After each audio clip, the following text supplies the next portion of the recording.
네, 안녕하십니까. 쌤 부동산 플러스의 김동서입니다. 10월 29일 월요일 순서 시작하겠습니다. 날짜가 참 빠릅니다. 시간이 벌써 10월 달이 거의 마무리가 돼가고 있는데요. 이제 본격적인 가을로 접어들고 있습니다. 날씨도 쌀쌀해지고 있으니까요. 건강관리도 각별히 주의하시고 한 달 마무리하는 거 잘 신경 쓰시기 바랍니다. 취득세 감면 호재로 온기가 돌던 주택 매매 시장이 시장 전체적인 분위기가 좀 관망세를 보이고 있다고 하네요. 상승폭이 컸던 전세 시장은 조금씩 좀 안정되는 그런 분위기를 보이고 있다고 합니다. 반면 상대적으로 움직임이 덜했던 중소형보다는 대형 아파트, 대형 주택의 전세 가격이 대체 소비재로 지목을 받아서 그럴까요? 요즘 전세 가격이 좀 가파르게 오르고 있다고 하니까요. 전세 집을 구하시는 분께서는 한번 참고해 보시기 바랍니다. 대형 쪽으로 옮겨가실 분들께서는 좀 서둘러서 물건을 잡으시는 게 아무래도 전세 가격 오른 그 피해를 고스란히 떠안는 그런 거를 좀 피할 수 있는 방법이 되지 않을까 싶습니다. 자, 오늘도 쌤 부동산 플러스 주요 부동산 뉴스로 시작을 하겠습니다. 네, 한국주택협회는 대형주택 건설업체들이 회원사를 대상으로 11월 분양 계획을 집계한 결과 다음 달 14개사가 총 18개 사업장에서 18,161가구를 공급할 예정이라고 밝혔습니다. 이 같은 11월 분양 물량은 지난해 같은 달 14,625가구와 비교해 24.2% 증가한 규모입니다. 특히 지난해에는 지방 공급이 많았지만 올해는 수도권 분양 비중이 높습니다. 지역별로는 경기도가 9,954가구, 서울 2,258가구, 인천이 1,861가구 순이었고 지방은 부산 2,058가구, 전북 1,078가구, 경북 952가구 순이었습니다. 국토해양부는 내일부터 경기도 분당에 한국토지주택공사의 해외도시개발지원센터를 설치하고 본격적인 해외 신도시 개발 지원 업무에 들어간다고 밝혔습니다. 이 센터는 올 1월 해외 건설촉진법 개정과 함께 설치한 기관으로 해외 진출 도시 모델 개발과 정보 제공, 전문 인력 양성 등 국내 건설기업의 해외 도시개발 사업을 지원하는 역할을 하게 됩니다. 해외 도시개발지원센터는 내년까지 국내외 도시개발 관련 정보를 제공할 수 있는 종합정보망을 구축하고 해외 도시개발 진출 모델 개발과 민관 협력 체제 구성 등 운영 기반을 다질 계획입니다. 현재 해외 신도시 개발에는 한화건설이 지난 5월 78억 달러 규모의 이라크 비스마야 신도시 개발을 수주했고 사우디와 알제리, 베트남 등에도 신도시 개발 사업 진출을 준비하고 있습니다. 국토부는 우리나라가 경험과 노하우를 축적한 신도시 개발 분야가 정부의 지원을 더해 해외 건설의 새로운 블루오션이 될 것으로 기대하고 있습니다. 한국주택금융공사는 오는 11월 1일부터 보금자리론 금리를 0.1%포인트 인하한다고 밝혔습니다. 이에 따라 주택가격 9억 원 이하, 연소득 5천만 원 이상에 적용되는 보금자리론 기본형 금리는 10월 말 현재 10년 4.2%, 30년 4.45%에서 각각 4.1과 4.35%로 낮아집니다. 주택가격 6억 원 이하, 연소득 5천만 원 이하 무주택 서민에게 정부가 이자를 지원해주는 우대형 중 부부 합산 연소득 2,500만 원 이하는 최저 연 3.1에서 3.8%, 2,500만 원 초과 5천만 원 이하는 연 3.6에서 3.8%까지 금리가 내려갑니다. 주택금융공사는 최근 기준금리 인하 등으로 보금자리론 조달 비용이 절감돼 금리를 내렸다고 설명하고 앞으로도 자금 조달 다변화 노력을 통해 서민들의 내 집 마련 자금 부담을 줄여나갈 방침입니다. 앞으로 SH공사가 공급하는 임대주택을 신청할 때 신청자가 별도로 소득 등 당첨 자격 관련 서류를 준비해 제출해야 하는 번거로움이 사라질 전망입니다.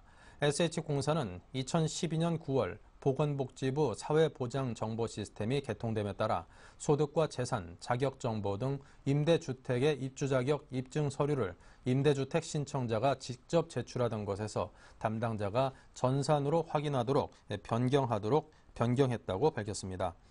이 시스템을 활용해 앞으로 입주 자격을 전산 조회하는 임대주택은 장기전세, 국민임대, 공공임대와 전세임대, 매입임대, 영구임대주택입니다. SH공사는 기존 소득 파악 대상을 근로소득과 사업소득에서만 하던 것에서 앞으로는 재산소득과 기타 소득으로 확대할 예정입니다. 네, 계속해서 부동산 시장의 이슈, 내 집 마련 관련 노하우 등을 담은 부동산 톡톡 최은정 아나운서입니다.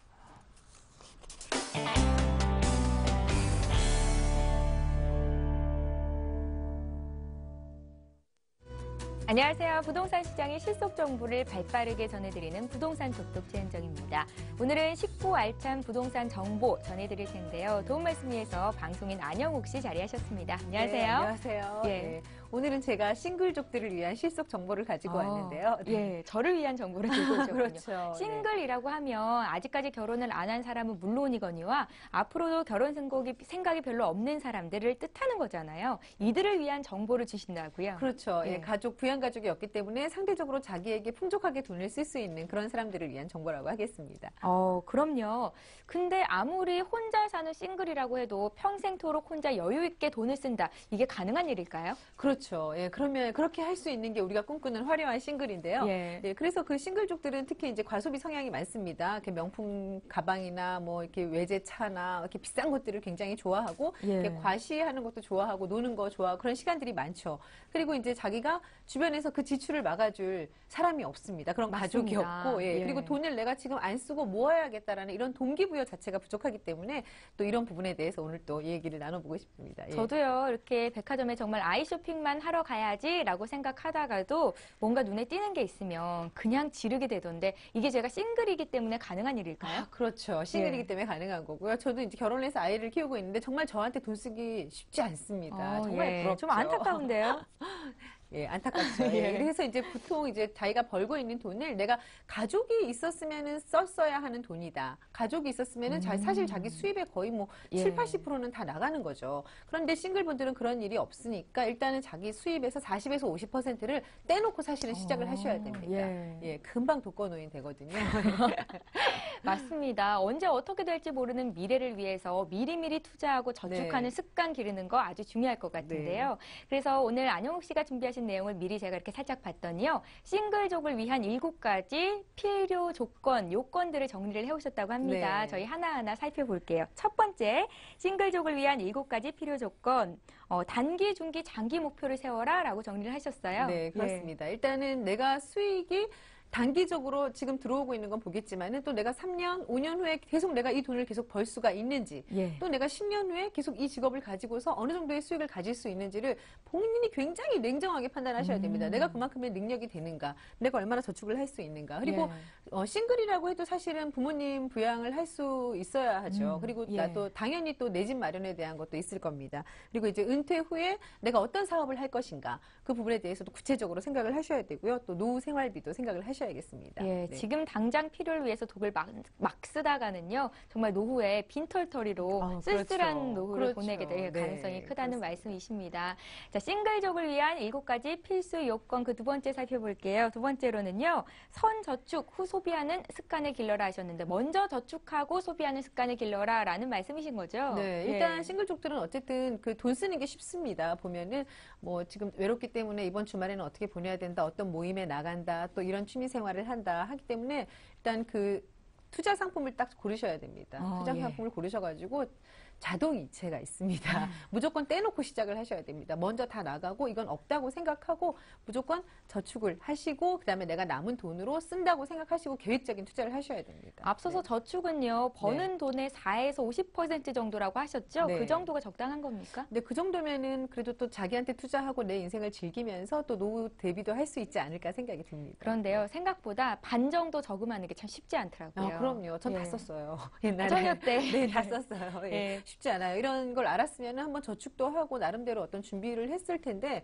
그게 쉽지 않더라고요. 근데 이제 그걸 큰 각오를 하셔가지고 구체적으로 생각을 해놓으셔야 된다는 그러니까 겁니다. 당시에 안영욱 씨한테 누군가가 이런 조언을 했다면 참 좋았을 걸 네, 하면서 그렇죠. 지금 저희에게 이런 말씀을 해주시는 네, 거잖아요. 제 주변에 있는 싱글족들 보면 굉장히 씀씀이가 참 아름답습니다. 예. 그래서 같이 다니면 즐겁기도 하고요. 예. 예, 부럽기도 합니다, 사실은. 근데 이제 냉정하게 이제 현실을 파악하셔야 된다는 거. 예. 예, 잘 알겠습니다.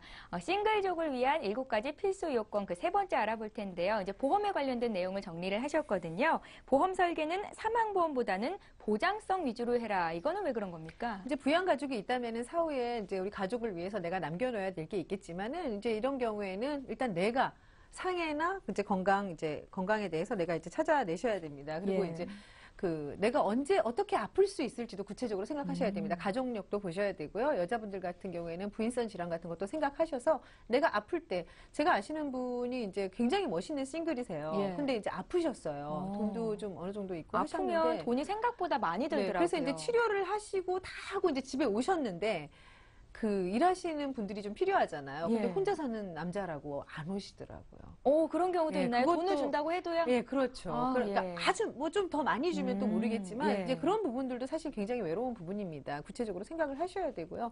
예, 그런 준비를 하시면 좋겠습니다. 예, 노후에 아팠을 때 외롭지 않을 수 있도록 보장성 보험들 꼼꼼히 체크해보는 것도 방법이겠다 싶고요. 싱글족을 위한 7가지 필수 요건 중에 이번에 이제 4번째 살펴볼 텐데요. 내 집 마련은 무리하게 투자하지 말고 이동성과 편의성을 중시하라라는 조언이세요. 네, 그렇습니다. 일단은 편리성과 이동성이 싱글족들은 나이가 들수록 중요하고요. 예. 그리고 이제 굳이 지금까지 뭐 부동산을 사놓으면 돈이 된다, 뭐 이런 마인드 다 없애도 됩니다. 사실은 지금 이제 그런 때가 아니고요. 이제 대형에서 소형으로 많이 갈아타는 추세입니다. 그래서 언제든지 내가 활동할 수 있고 움직이기 좋고 또 소형 평수이면서 또 투자 가치가 있는 그런 지역에서 하시면 좋겠고요. 특히 역세권 아주 중요합니다. 역세권의 싱글 하우스를 제가 이제 추천하고 싶은데요. 예. 예. 그걸 보시고 주택을 구입하셔야겠습니다. 예. 싱글족을 위한 7가지 필수 요건, 이제 5번째 살펴볼게요. 은퇴 후에 제2의 인생을 준비하라라고 정리를 하셨는데요. 네. 예. 이제 싱글족들은 은퇴를 하고 나서 집에 들어가면은 가족이 없지 않습니까? 그래서 보통 일반인들이 은퇴를 하고 난 거하고는 완전히 천지차이입니다. 예, 그래서 완전 다르기 때문에 내가 은퇴 후에 어떻게 인생의 삶의 리듬이 통째로 바뀐다고 보시면 됩니다. 예. 그래서 어떻게 살아야 될 것인지에 대해서 이제 제2의 경제 활동을 사실 준비하는 게 더 중요합니다. 예. 그러니까 내가 예를 들어서 옛날에 우리 저번에 말씀했던 전원주택을 하나를 뭐 구입을 해서 카페를 한다던가 제2의 뭐 수익이 목적이 될 수도 있겠지만 그 수익이 큰 목적이 아니더라도 내가 사람들을 만나고 활동할 수 있는 그 제2의 경제 활동을 준비하셔야 되고 또 충분한 경제적인 활동이 준비가 되어 있다 이러면은 주변의 친구, 내가 외롭지 않을 부분도 준비를 하셔야 되는 겁니다. 예. 그리고 이제 보통 보면은 캠핑장을 하시는 분들도 있더라고요. 조그맣게. 예. 그래서 이제 사람들도 만날 수 있고 사람들이 굉장히 많이 좋네요. 오고 예. 운영을 하면서 자연 속에서 노후를 보내시는 분들도 계시고요. 예, 참 마음에 들더라고요. 그래서 그런 구체적인 내가 정말 재미있게 싱글이지만 또 경제적인 부분에서도 연연하지 않으면서 살 수 있는 그런 대책을 세우는 것도 구체적으로 해보셔야겠습니다. 예, 굉장히 공감이 되는 내용이에요. 제2의 인생을 준비하라는 것은 물론 이제 부양 가족이 있는 사람들에게도 해당이 되겠지만 네. 싱글족에게는 무엇보다도 중요한 조언이 아닌가라는 네. 생각이 듭니다. 자, 이렇게 해서 6번째까지 봤고요. 5번째까지 봤고요. 이번에 싱글족을 위한 7가지 필수 요건 6번째 공개를 하겠습니다. 노후 준비, 연금이라면 열효자 부럽지 않다라고 말씀을 하셨어요. 네, 예. 이제 우리가 연금이라 그러면 국민연금을 이제 알고 있는데요. 국민연금이 이제 지금 좀 비용 너무 적습니다, 사실은. 예. 예, 그리고 지금 이제 수급 여건도 사실 굉장히 불리한 상황이고요.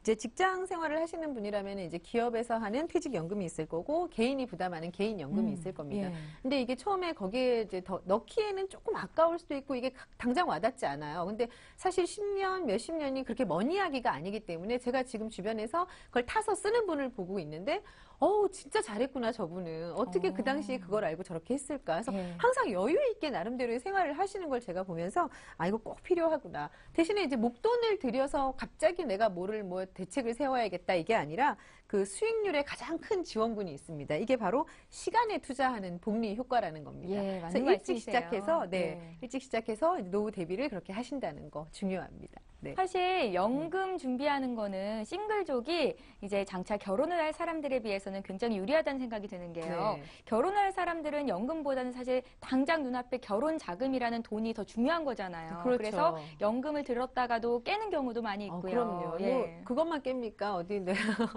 보험도 깨고 그러니까요. 적금도 깨고 집도 예. 팔고 난립니다. 근데 싱글족들은 사실 자기가 관리만 잘한다면은 정말 탄탄하게 하실 수가 있습니다. 예, 네. 지금 당장 필요한 목돈이 그렇게 많이 없기 때문에 네. 필요하지가 않기 때문에 연금 잘 활용해 보시는 것도 좋겠다는 생각이 듭니다. 자, 이제 마지막 7번째 공개를 해봐야겠죠. 7번째는요. 비빌 언덕은 오직 내 자신이다. 자신에게 과감히 투자하라라는 조언이십니다. 네, 그렇죠. 이게 비비고 기댈 언덕은 나밖에 없습니다. 여기서 이제 보통 이제 제일 중요한 게 수익의 또 나름대로 10%는 자기 개발과 친구를 사귀는 데 쓰셔야 됩니다. 예. 예, 제일 중요하죠. 가족이 없으니까 저는 이제 그런 부분에 투자를 하셔서 하셔서 재미있게 살 수 있는 자기 개발하시는 부분들. 그러니까 나중에 노후에 내가 경제 활동을 하더라도 그 취미가 연결이 될 수도 있는 거거든요. 예. 예, 그래서 반드시 기억하셔야겠습니다. 예, 저는 친구들 만나는데 90% 정도의 돈을 쓰고 있었는데요. 네. 그래도 다 없애라는 게 아니라 버는 돈의 한 10% 정도는 그렇죠. 자기 개발과 친구들과 친목 도모하는데 써도 네. 된다라는 말씀. 그렇죠. 전 옛날에 예. 100% 참 가슴이 아픈데 10% 이렇게 쓰시면 되겠습니다. 예, 알겠습니다. 자, 이렇게 해서요. 싱글족을 위한 7가지 필수 요건을 7가지로 정리를 하셨는데 여러분들 기억하시나요? 제가 다시 한번 정리를 해드릴게요. 예, 싱글족들을 위한 7가지 필수 요건 이렇게 정리를 하셨습니다. 첫 번째, 단기, 중기, 장기 목표를 설정하라. 과소비를 막을 수 있는 방법이겠고요. 두 번째, 선저축, 후소비하는 습관을 길러라. 저축은 버는 돈의 4에서 50% 정도를 하는 게 좋겠다는 말씀도 덧붙여 주셨습니다. 세 번째, 보험 설계는 사망보험보다는 보장성 위주로 하라. 가족 부양을 할 의무가 별로 없기 때문에 보장성 위주로 하라는 말씀이셨고요. 네 번째, 내 집 마련할 때는 이동성과 편의성을 고려하자. 다섯 번째도 볼게요. 은퇴 후 제2의 인생을 준비하라. 여섯 번째, 노후 준비. 연금이라면 열효자 함부로 없다. 국민연금뿐만이 아니라 퇴직연금, 개인연금도 잘 챙기셔야겠죠. 자, 마지막 7번째는 비빌 언덕은 오직 내 자신이다. 자신에게 과감히 투자하라 라는 말씀을 하시면서 버는 돈의 한 10% 정도는 과감하게 자기를 위한 투자에 써야 된다라고 조언을 하셨습니다. 자, 싱글족들을 위한 7가지 필수 요건을 살펴봤는데요. 전문가님. 혹시 싱글족이요, 투자를 하거나 혹은 살만한 그런 부동산 관련 정보가 있으면 좀 알려주세요. 네, 제가 찾아봤는데 그 도시형 생활주택이라는 게 있습니다. 예. 이게 그 20제곱미터 이하는 그 주택으로 또 안 되고 이제 한 7평 정도 되겠어요. 네, 그렇습니다. 이게 취득세, 재산세도 면제가 되고요. 또 무주택자로 분류가 됩니다. 예, 그래서 이제 종합부동산세에서도 들어가지가 않고 해서 사실은 이걸 몇 개 사서 투자하시는 분들도 많이 계세요. 예. 예, 임대업자로 등록을 하셔서 이제 투자하실 수도 있고 싱글족들이 살기에도 굉장히 좋습니다. 교통성과 편리성도 뛰어난 곳에 이제 많이 이제 지어져 있고요. 그리고 나중에 노후에 임대 사업용으로도 투자하기 괜찮은 곳이라고 하겠습니다. 예, 알겠습니다. 싱글족들이 알아두면 좋을 만한 정부의 지원 정책 같은 것도 있다던데요. 네, 이제 최근에 그 좀 어려운 싱글족들을 위해서 나왔는데요. 이제 그동안 싱글족들은 임대 아파트나 이런 곳에 들어갈 수가 없었습니다. 예. 근데 이제 청년들을 위해서 중소기업 청년하고 이제 기초생활수급자들에게 이제 30%, 20% 정도 이제 정부에서 지원을 해서 들어갈 수 있고요. 예. 그다음에 이제 독신 여성들을 위해서 그 여성 1인 가구 종합 지원 대책이라는 게 있습니다. 이제 안전성과 또 편리성과 또 건강함까지 지원해주는 제도니까 보시고서 이용하시면 좋겠습니다. 예, 서울시에서 독신 여성들을 위해서 2,000가구 정도의 소형 임대주택을 공급한다고 하는데요. 각 지자체에서 공급하는 이런 여러 정책들 잘 꼼꼼히 체크하셔서 화려한 싱글 잘 대비를 하셔야겠습니다. 자, 이렇게 해서 오늘은 싱글족을 위한 실속 정보 알아봤고요. 방송인 안영욱 씨 함께 했습니다. 고맙습니다. 네. 예, 지금까지 부동산 톡톡 최은정이었습니다.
네, 계속해서 최고의 부동산 전문가들과 함께 투자 노하우를 배워보는 시간입니다. 오늘은 최원철 소장님을 모셨습니다. 어서 오십시오. 네, 안녕하세요.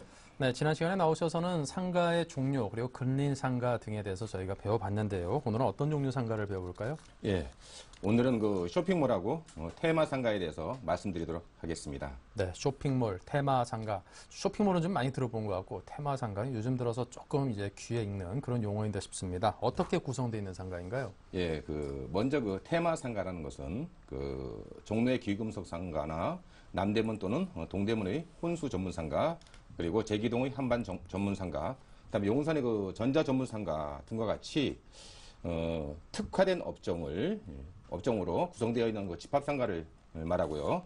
그 쇼핑몰은 동대문에 있는 밀요래나 두타와 같이 의류나 잡화 등 모든 업종을 하나의 상업시설에 입점시키는 그러한 집합 상가를 말합니다.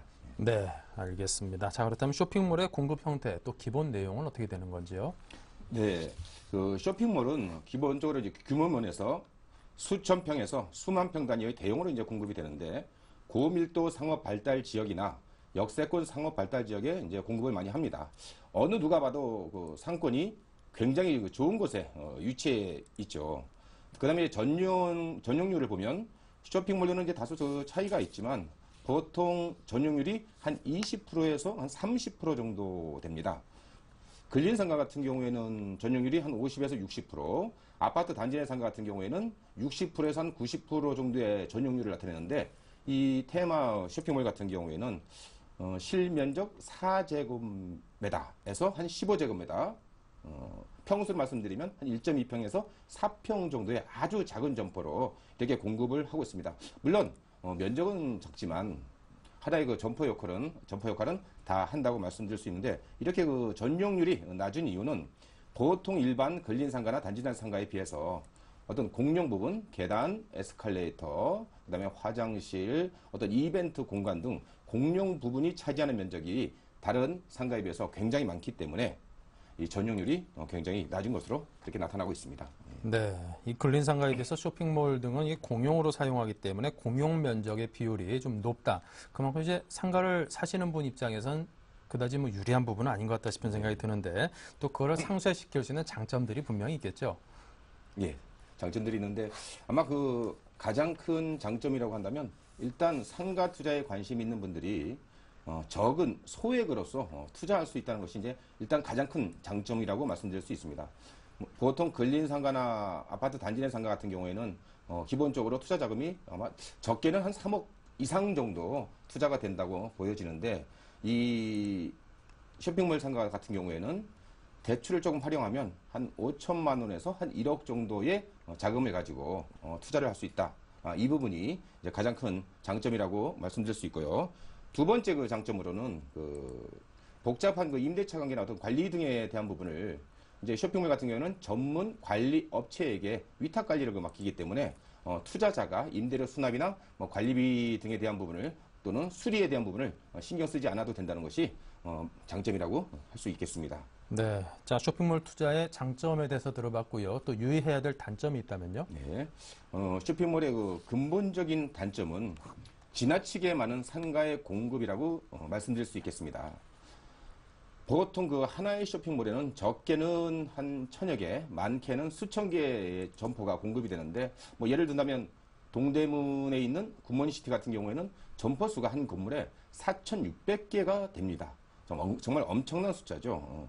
이렇게 쇼핑몰에서 공급되는 점포의 수가 굉장히 많은 것은 어떤 시행사나 개발 업체가 고객들을 어떤 유인할 만한 테넌트나 또는 어떤 특별한 아이템이 없는 상태에서 본인들의 어떤 개발 이익을 위해서 이 적은 토지에 상당히 많은 상가를 갖다가 분할해서 공급을 하면 개발 이익은 굉장히 많이 취할 수 있거든요. 그 개발 이익을 위해서 어떤 소비자의 트렌드, 소비자의 동선이나 소비자의 흡수 요인 없이 굉장히 많은 상가를 갖다가 쇼핑몰을 공급하는 것이, 즉 쇼핑몰의 공급량이 많은 것이 가장 큰 단점이라고 말씀드릴 수 있고, 두 번째 단점으로는 이 점포 소유자들이 너무 많다 보니까 어떤 통일된 마케팅 능력, 광고나 이벤트 행사를 하기가 어렵다는 것이 있습니다. 또 그 위탁 관리를 하고 있는 관리업체도 전문적인 어떤 그 마케팅 능력이 백화점이나 대형 할인점에 비해서 상당히 낮기 때문에 그 부분도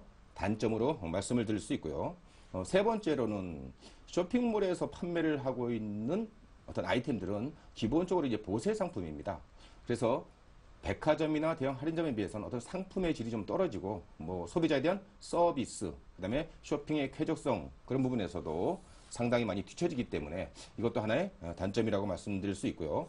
마지막 어떤 단점이라고 말씀드릴 수 있는 것은 쇼핑몰 같은 경우는 이제 하나의 집합 상가에 상당히 많은 상가들이 공급이 되는데 그 쇼핑몰 자체의 상권이 활성화되지 않으면 내가 투자한 어떤 개별 상가는 아무리 좋은 품질의 제품을 공급을 하고 뭐 가격을 할인을 하더라도 쇼핑몰 전체의 상권이 활성화되지 않으면 개별 점포도 상권이 굉장히 위축되고 아마 투자하는데 투자를 해서 임대 수익을 창출하는데 굉장히 많은 어려움이 있다.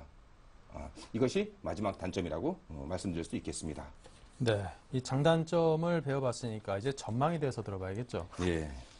결론적으로 말씀드리면 제 개인적인 견해이긴 하지만 이 쇼핑몰이나 테마 상가의 투자는 좀 격하게 말씀드린다면 투자는 하지 않는 것이 좋다 이렇게 말씀드리고 싶습니다. 물론 이제 2000년대 초반에는 이 적은 금액을 가지고 소액을 가지고 이 쇼핑몰에 투자해서 임대 수익도 얻고 그다음에 실질적으로 경우에 따라서는 처분을 통해서 처분 수익도 얻는 경우가 상당히 많이 있었습니다. 동대문 지역의 쇼핑몰이나 어떤 역세권의 쇼핑몰 같은 경우 상당히 임대 수익도 좋은 경우도 많이 있었는데 하지만 현재는 특정 지역의 어떤 쇼핑몰을 구체적으로 말씀드리긴 어렵지만 현재 역세권에 개발되어 있는 거의 모든 쇼핑몰의 상권이 완전히 쇠락했다고 해도 과언이 아닙니다. 이 쇼핑몰에 투자해서 성공을 하려면 조금 전에 말씀드린 대로 쇼핑몰 전체의 상권이 활성화되어야 하는데 개별 점포의 능력, 쇼핑몰의 과잉 공급, 그다음 어떤 마케팅 능력의 부족 등에 의해서 실질적으로 소비자들을 유인할 만한 그러한 테넌트가 없기 때문에 쇼핑몰의 상권이 활성화되기가 어렵습니다. 또 이렇게 활성화되기 어려운 어떤 사회적인 구조를 갖고 있는데 그 첫 번째 이유가 뭐냐면 그 인터넷 쇼핑몰 발달입니다.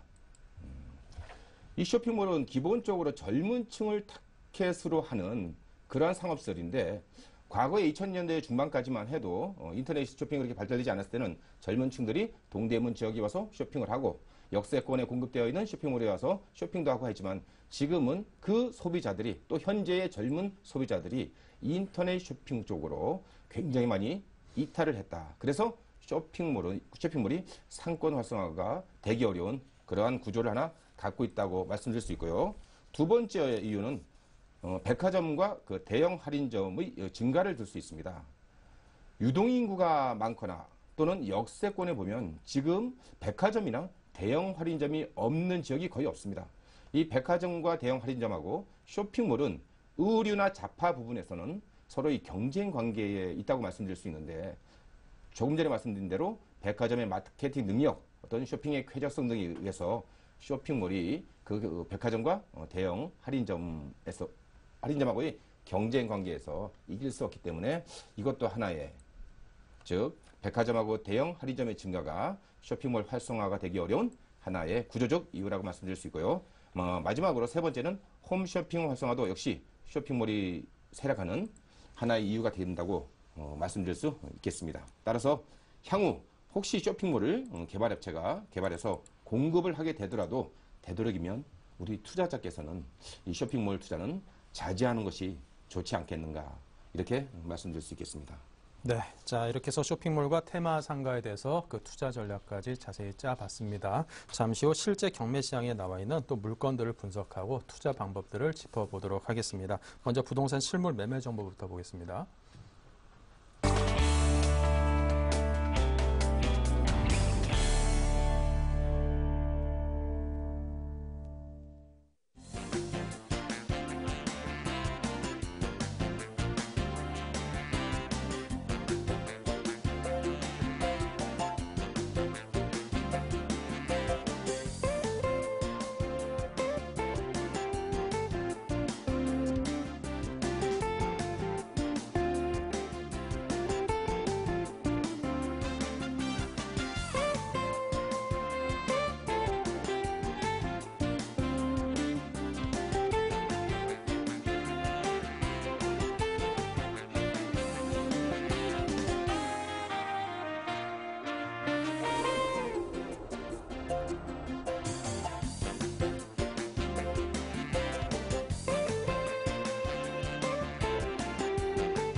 저번 시간에는 분양을 통한 근린상가 공급에 대해서 투자 방법에 대해서 말씀을 드렸는데 오늘은 실제 그 경매시장에 나와 있는 상가 경매 물건을 가지고 근린상가를 가지고 경매를 통한 투자 접근 방법에 대해서 말씀드리도록 하겠습니다. 먼저 물건 개요에 대해서 간단하게 그 말씀을 드리겠습니다. 소재지는 서울특별시 강남구 논현동 209번지 사만 아르노브 3차 1층 108호 근린상가 물건입니다. 물건 종별은 근린상가고요. 사건 번호는 2012 타경 977번입니다. 일단 이 상가는 1층이고 도로에 접한 전면부 상가입니다. 제가 저번 시간에 근린상가에 대해서 투자를 말씀드릴 때 상가 투자는 도로에 접한 상가만 투자를 해라 라고 분명히 말씀을 드렸습니다. 그 후면부 상가나 중간에 끼인 먹통 상가는 임대 수익도 어렵고 처분 수익은 말할 것도 없이 임대 수익도 어렵기 때문에 반드시 도로에 접한 전면부 상가만 투자하라고 말씀드렸는데 이 물건은 1층이면서 도로에 접한 전면부 상가입니다. 이 부분에 대해서 좀 이해가 안 되시면 그 서울경제TV 홈페이지에 보시면 저번 강의한 내용이 나와 있으니까 참고를 하시도록 하고요. 자, 입찰일자에 대해서 말씀을 드리겠습니다. 입찰일자는 2012년 11월 21일입니다. 아직 시간적인 여유가 많이 있고요. 혹시 이 날짜에 입찰자가 없으면 또 유찰이 되니까 한 달 정도 시간이 있는데 그 부분에 대해서는 과연 유찰이 될지 아니면 이번에 입찰자가 생길지에 대해서는 제 나름대로의 견해에 대해서 말씀을 드리도록 하겠습니다. 자, 그리고 좀 전에 말씀드린 대로 이 상가는 1층 상가입니다. 일반적으로 상가 투자자가 가장 좋아하는 상가 층수는 1층인 건 다 아시죠? 저도 개인적으로는 상가는 1층 상가가 아니면 아무리 저렴해도 투자를 하지 않습니다.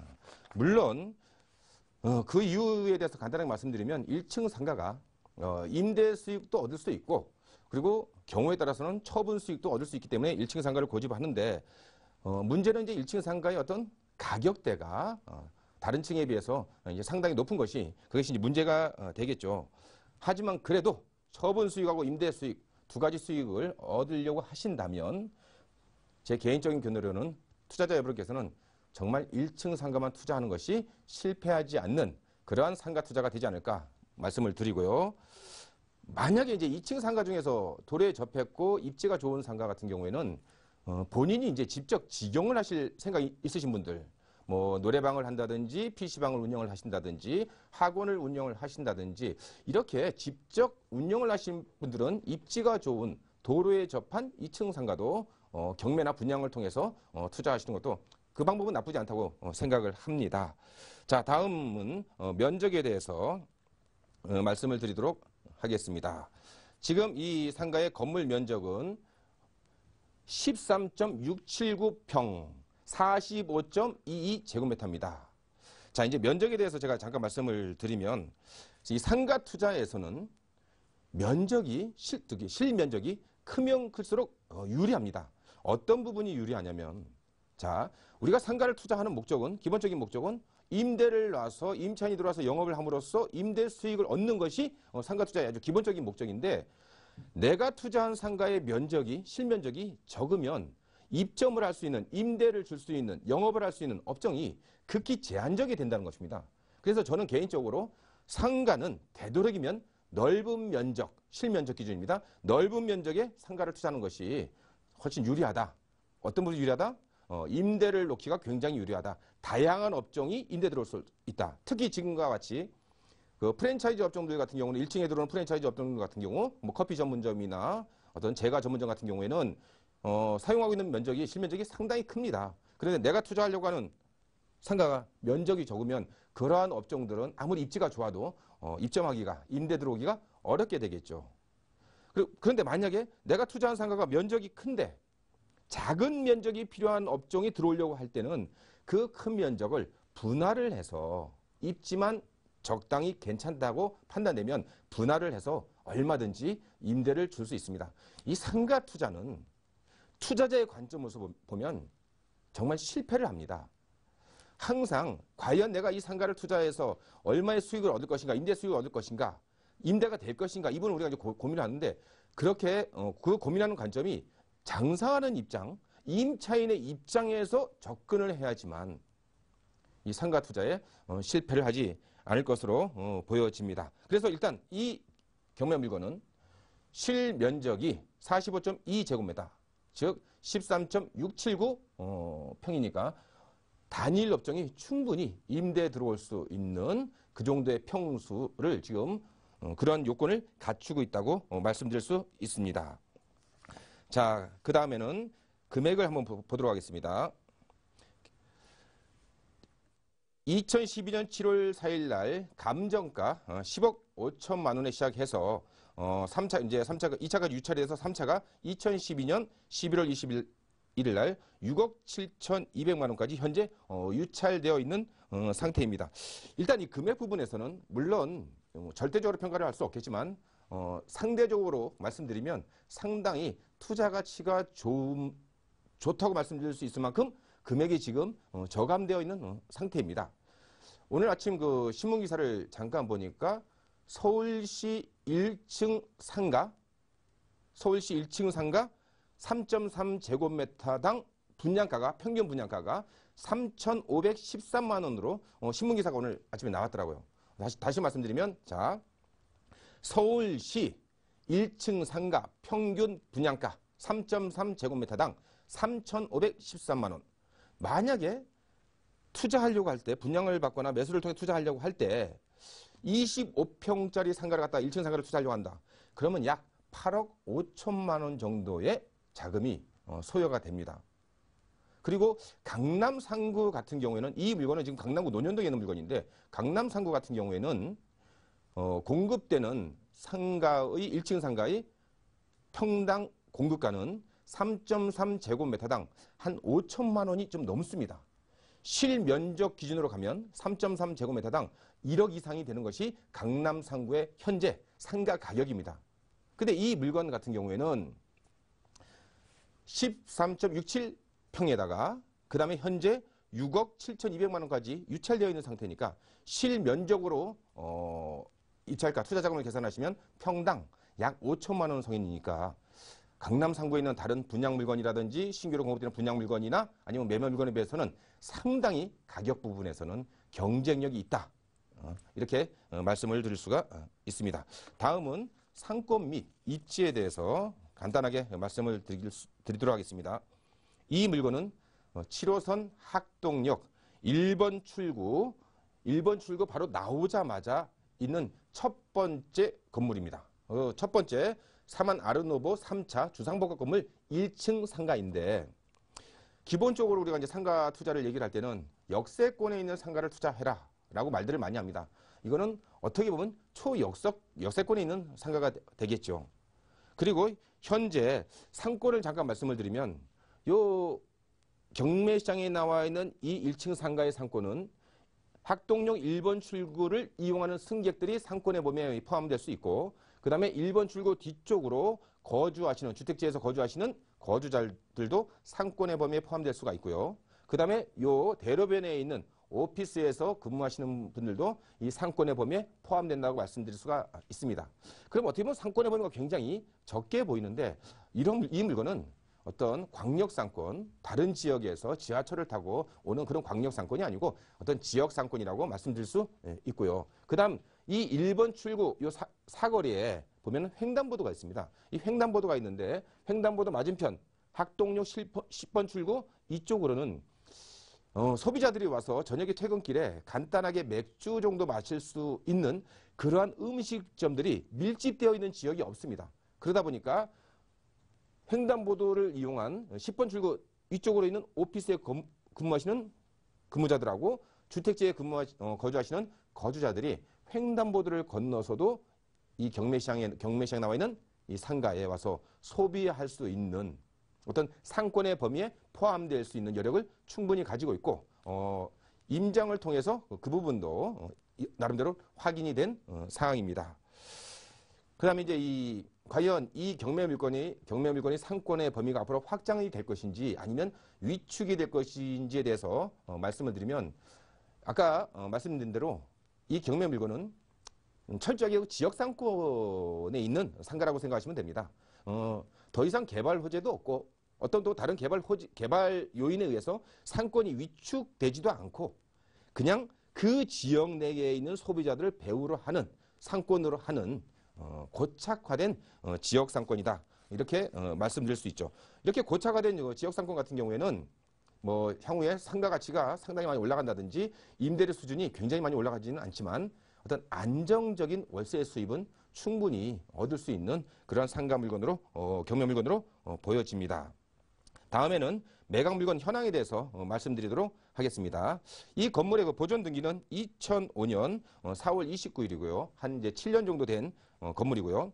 그다음에 7층 중 1층에 있는 물건이고 건축물의 용도는 근린 생활시설입니다. 현재 이 경매시장에 나와 있는 상가는 이제 일반 음식점인 그 양대창이라는 업종이 들어와서 지금 영업 중에 있습니다. 물론 이제 그 108호 지금 경매시장에는 1층 108호가 경매로 나와 있는데 그 옆에 107호까지 같이 임대를 얻어서 두 개의 점포를 양대창이라는 업종으로 현재 영업을 하고 있습니다. 그리고 사진을 잠깐 보여드리면 현재 사진상에 이제 잘 보이시는지 모르겠지만 요 1층 라인 이 전체가 지금 일반 음식점으로 현재 영업 중에 있습니다. 공실은 없고요. 그리고 경매시장에 나와 있는 것은 조금 여기 동그랗게 표시되어 있는 이 양대창이 현재 경매시장으로 나와 있는데 이게 지금 두 개의 점포를 임차해서 영업 중인데 경매시장에 나와 있는 것은 13평짜리 한 개의 점포만 경매에 나와 있습니다. 지금 이 1층에 점포가 영업 중인 점포가 하나, 둘, 셋, 6개가 있는데 이 6개 모두 13평인 하나의 점포만 임대해서 영업 중인 것이 아니고 모두 2개씩 임대를 얻어서 영업 중에 있는 그러한 물건입니다. 그래서 현재 공실은 없고요. 지금까지 2005년도에 준공된 이후로 초창기는 약간 공실 상태가 있었는데 지금까지 공실된 적이 없는 그런 지역의 상가 물건이라고 말씀드릴 수 있습니다. 권리 분석에 대해서 이번엔 잠깐 말씀드리겠습니다. 현재 여기 임차인이 영업 중에 있는데 이 임차인이 보증금 4,500만 원에 월세 350에서 현재 영업 중에 있고요.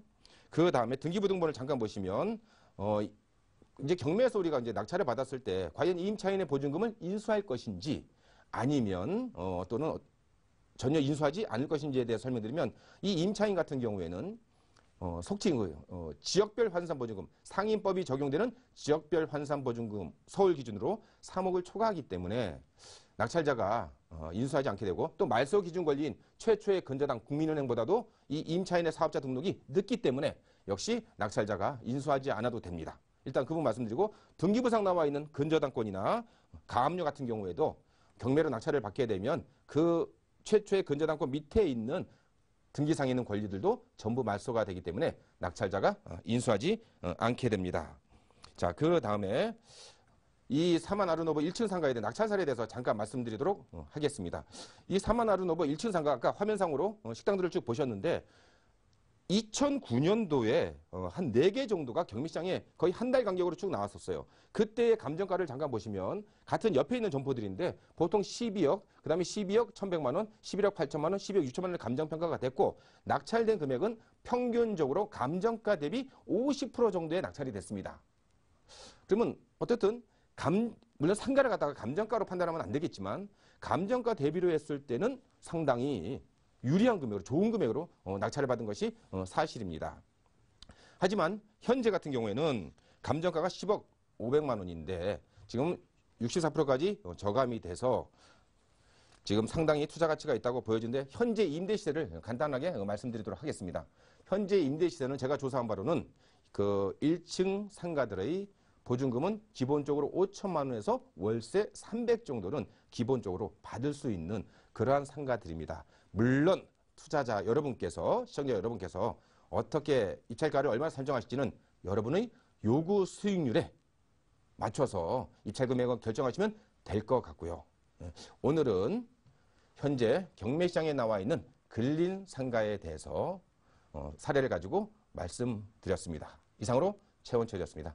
감사합니다.